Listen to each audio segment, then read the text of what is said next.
sustentabilidade e de um elemento que é fundamental para a vida, né, no nosso planeta, que é a água. Então, são assuntos muito afins, né, mais do que nunca, porque a gente está falando de uma ideia tão essencial, né?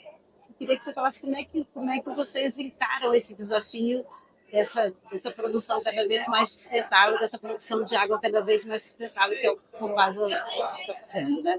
Então, assim, mas é isso mesmo. Saneamento, né? Eu falo que o setor de saneamento, por si só, ele já tem a sustentabilidade ali na veia, né?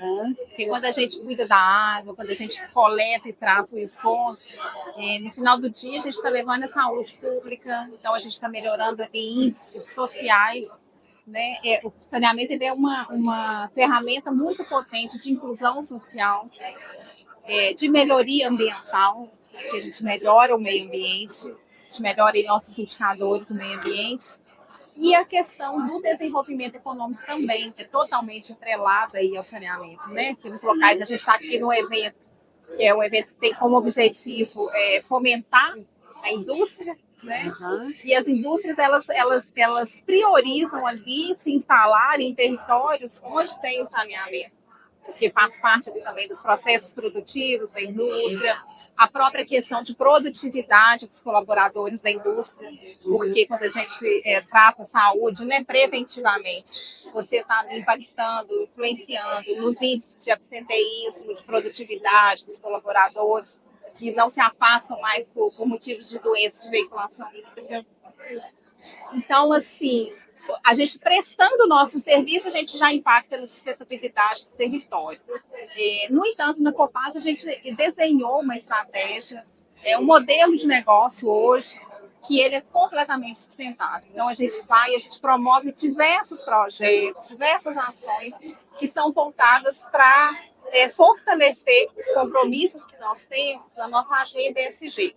Hoje a gente tem uma agenda da Copasa, com compromissos que são voltados aqui para a questão social, que é a questão de proteção de crianças e adolescentes, a questão da equidade de gênero. Então, a gente tem ações aí que potencializam a inclusão de mulheres no mercado de trabalho, educação financeira para mulheres em situação de vulnerabilidade. Aí, na parte ambiental, a gente tem a proteção das águas como um compromisso da Copasa, né? Não poderia ser diferente. Nós temos como carro-chefe um programa que se chama Proteção de Pró-Mananciais. Tá. Voltado exatamente para a gente proteger os mananciais onde a gente vai captar a água aqui. Então, assim, está na essência, né, do negócio da empresa. Também temos compromisso com o relacionamento com o cliente. Além disso, a saúde e segurança do trabalho. E também temos compromisso com a integridade, com compliance. Então, essa agenda ESG toda, ela nos possibilita a gente colocar energia, colocar foco nessas ações que são assim o nosso diferencial e que são consideradas pelas nossas partes interessadas, né, os nossos stakeholders, como fundamentais no processo de tomada de decisão deles em relação ao Copasa. Um grande desafio que nós ainda temos hoje ainda temos um desafio muito grande de conscientização das pessoas em relação à importância de aderir ao serviço de saneamento. Isso é um grande desafio, por incrível que pareça, porque nós ainda temos locais aí onde tem principalmente o esgoto, a gente já tem ali a rede implantada, mas a população ainda não aderiu a essa rede de esgoto. Então, isso é o maior desafio que eu entendo que nós ainda temos, né? Que a gente investe muito em educação ambiental, mas falta realmente esse sentimento e essa atitude mesmo, né? Do cidadão, da pessoa de aderir aos nossos serviços. Entender, a água é menos um pouco, porque a água ela é uma questão mais individual, né? A gente precisa daquela água tratada ali. O esgoto, normalmente a gente quer ficar livre do esgoto. Né? Nem olhar para ele. Nem olhar, não quero nem saber para onde vai. Dou a descarga aqui, tchau. Né? E aí é um bem coletivo que a gente fala. Então o esgoto, ele traz esse desafio maior de conscientização das pessoas, né, em relação a essa importância de ter ali seu imóvel, a sua indústria, enfim, conectada ali e tendo esse esgoto tratado para poder a gente não impactar, né, o meio ambiente. E esse desafio está restrito a algumas áreas, algumas regiões de Minas? Como é que está essa distribuição? De uma forma geral, é impressionante, porque a gente tem tanto em situações, por exemplo, de maior vulnerabilidade, né, há esse desafio da gente até de implantar as nossas redes ali, normalmente são ocupações, aí requer toda uma regularização prévia, né, para poder fazer essa questão. Mas a gente tem, por exemplo, um projeto que é interessante da gente citar, a sua pergunta me fez lembrar, do Reviva Pampulha, que é um projeto que nós temos, né, um projeto grandioso ali na região da Bacia Hidrográfica de Pampulha, e ali na Bacia da Pampulha a gente tem tanto características de imóveis com maior vulnerabilidade social, mas também temos uma região ali impactada que não é uma questão de baixo, não é uma questão de renda, de baixo poder aquisitivo, não. É uma questão mesmo de conscientização, falta dessa conscientização da importância de se conectar ali ao serviço. Então, isso o PASA hoje tem mais de 600 municípios, né, no estado de Minas Gerais, e, infelizmente, é um desafio que a gente tem aí no estado inteiro. E eu fico pensando também como é que Minas é tão diversa, né? A gente tem um estado com muitos municípios, mais de 850. Sim. E vocês estão presentes na maior parte desse estado. Sim. Uma questão tão diversa. Como é que a gente trabalha assim? Exatamente. A gente até brinca, né, que Minas Gerais, o estado de Minas Gerais, ele representa o Brasil, né? A diversidade que a gente tem no Brasil está toda representada aqui dentro do nosso estado.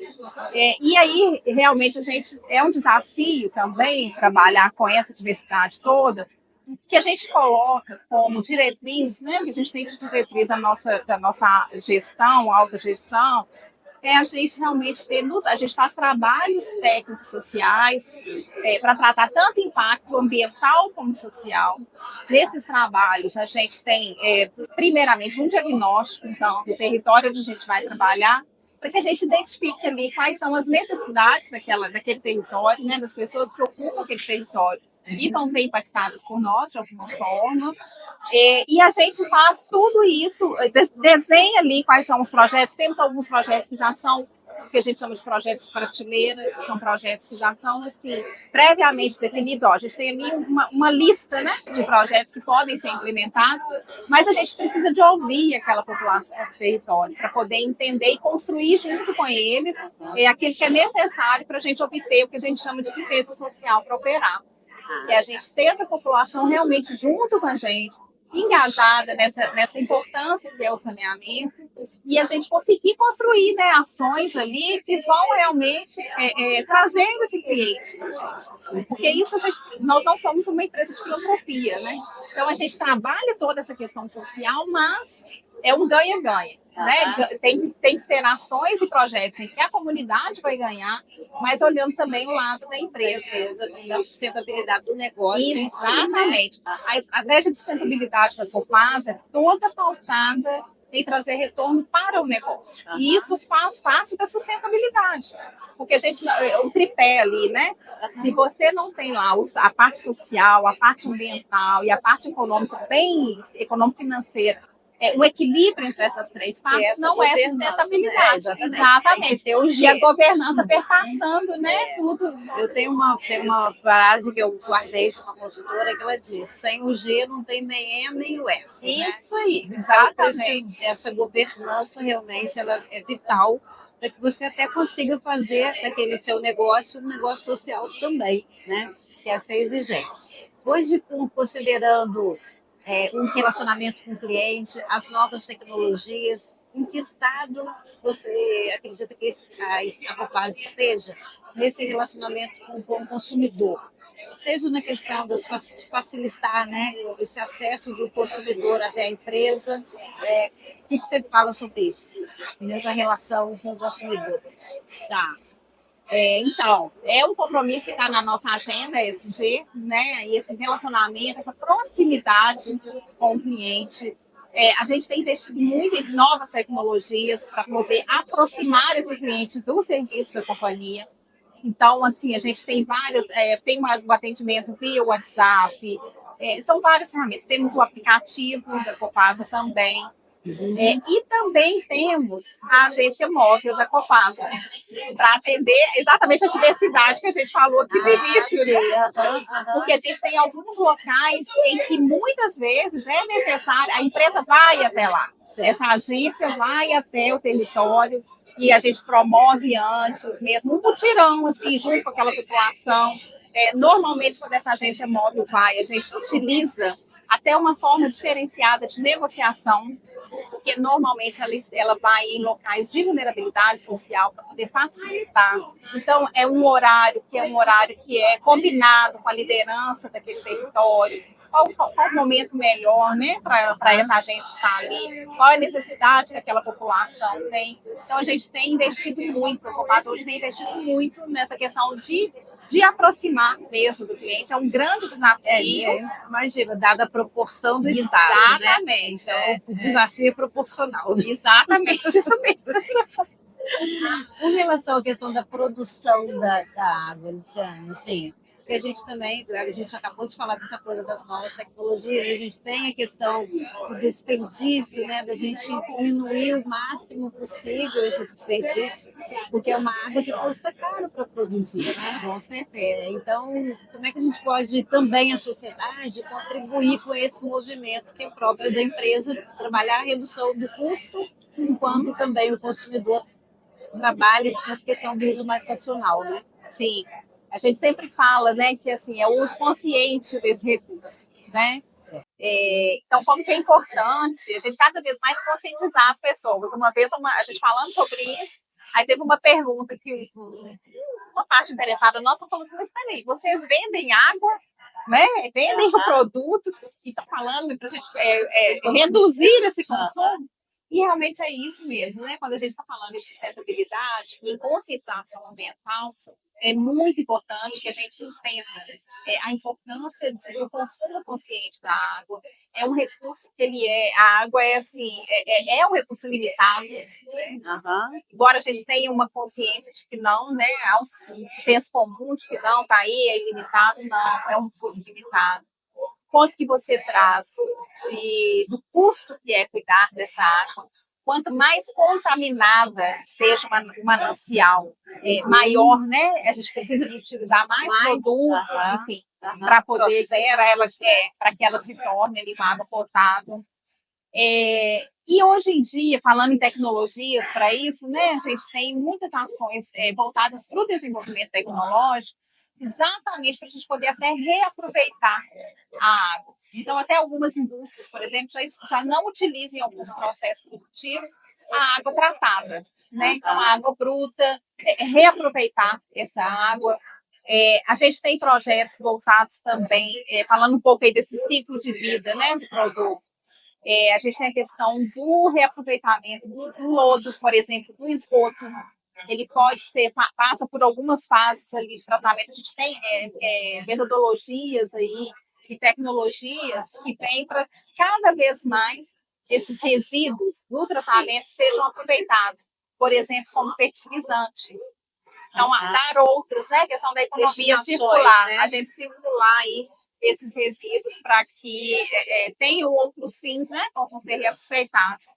Nesse sentido, a Copasa tem algumas parcerias aí testando já algum reaproveitamento nessa área do desenvolvimento desses produtos aí a partir dos rejeitos. Exatamente. Assim. A gente, em Juiz de Fora, particularmente, estamos com um grande projeto, né, em andamento de a gente deixar de poluir o Rio Paraibuna, né, com o esgoto doméstico, que é a maior causa de poluição do Rio, com o tratamento lá de esgoto. Nesse aspecto, qual que é o percentual de esgoto que a Copasa trata hoje, nessas cidades, percentual hoje? Você tem ideia? Olha só, a gente está, do que a gente coleta e a gente trata, em torno de 75% que a gente trata hoje. Coletado. E nós já temos também, no que se refere à água, nós já alcançamos aí o que prevê o marco legal do saneamento, né? Marco Legal do Saneamento, uma das novidades que ele traz para o setor é exatamente ali os índices de universalização, né? Que a gente, então, assim, todas as companhias, né, o saneamento ele está em voga, ele está tendo destaque, e isso é muito bom. Né? Precisa de ter, por todo o desenvolvimento que ele leva, as questões de saúde, etc. E em água a gente já ultrapassou o percentual já. Então, nós já universalizamos, né? A nossa área de atuação em relação à água já está universalizada. O tratamento do esgoto ainda é um desafio e por isso que a gente investe tanto. A Copasa está aí com um programa de investimentos que é o maior da história da companhia. Mas não é só os investimentos. Né? Para além dos investimentos, a gente precisa da conscientização, da adesão, né? Das pessoas aderirem ao serviço. E isso é que vai fazer realmente diferença. Porque nós já temos hoje, né, exemplos de lugares do mundo, né, que a água simplesmente são, inclusive, refugiados à procura dessa água. Por conta da água, né? E era uma coisa que a gente ouvia lá atrás, né? A gente achava que nunca ia chegar. Tá muito longe, né? E hoje já é uma realidade. Porque a gente, óbvio que a gente tem no Brasil, a gente tem uma reserva, né? Muito importante, muito grande, então para a gente fica parecendo essas coisas distantes. Mas é só para a gente constatar que existe esse outro lado. Né? Então, se a gente pensar como cidadão global, enquanto a gente tem muito, outros estão ficando sem nada, então a gente tem que prezar muito, até por isso, né? Até por sermos privilegiados. Né?